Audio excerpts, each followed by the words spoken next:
abbiamo la fortuna di portare avanti una storia che appunto ha oltre un secolo. Tutto è iniziato a Gonosfanadica con mia bisnonna e con la creazione della nostra pasta madre, che ci insegna che ogni giorno per portare avanti una storia lunga la dobbiamo custodire e la dobbiamo rinnovare ogni giorno, esattamente come facciamo con la pasta madre. Quindi scherzo spesso dicendo che in realtà noi abbiamo una startup di oltre un secolo e ogni giorno siamo pronti a migliorarci. Ecco, questa è la nostra filosofia.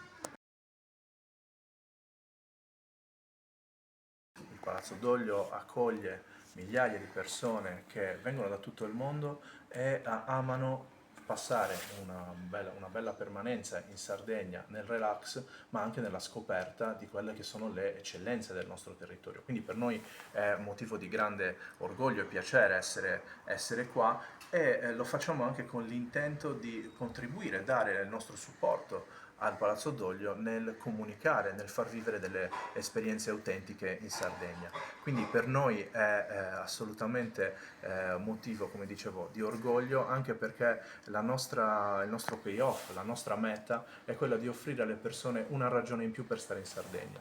Quindi rivolgendoci verso i nostri giovani, dove possono vedere in un'azienda l'opportunità di stare in Sardegna e creare bellezza, ma anche le persone che vengono a visitare la Sardegna, offrire anche in questo caso un motivo in più per stare a Palazzo Doglio e ritornarci.